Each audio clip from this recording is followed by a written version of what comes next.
Kamusta everyone? Welcome back to Kwentuhan Corner with Vanessa, your cozy little corner where we talked about movies, books, and stories that makes us feel something.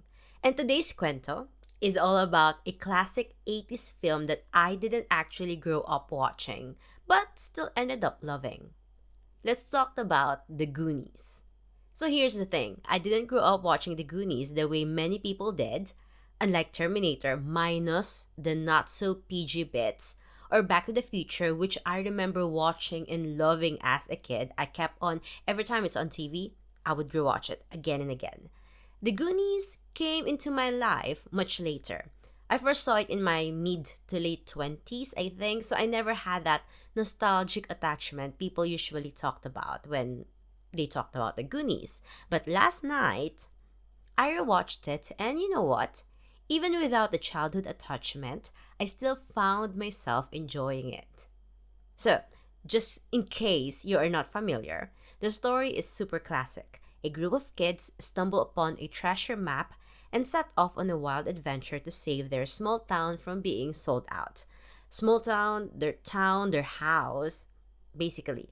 There are booby traps, secret tunnels, greedy adults chasing after the treasure, and of course, friendship and loyalty all the way through.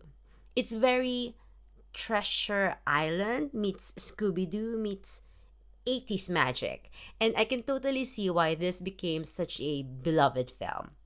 And if I were part of that gang, I would have absolutely done the same thing. Fight for my family, fight for my house, help my town, and ride or die with my besties. So I would do the same thing, just so everyone knows. Then now, even if I didn't grow up with the Goonies, its cultural impact is still unmistakable. It's one of those films that paved the way for a whole generation of kids on a mission stories. You could definitely feel the Goonies in modern series like Stranger Things. There's a new season coming by December, I think. From the group dynamics to the 80s suburban setting to the underground hideouts and even the danger that somehow still feels a bit fun, dangerous but fun. So a lot of today's shows owe something to the Goonies, whether they admit it or not. And one of the highlights for me was seeing young versions of now famous actors like Josh Brolin. Josh Brolin was in this film, and of course, Kei Quan, I think that's his name, who played Data. Yeah, he played Data in the Goonies and now has had this beautiful comeback in Everything Everywhere All at Once. He's also in Loki. So it's so satisfying to see actors evolve like that. Watching them so young, full of potential, just makes it extra special. And also, Kei Kwan was also when he was little, he was also in the what was that another 80s classic Indiana Jones. He was also in Indiana Jones, I think.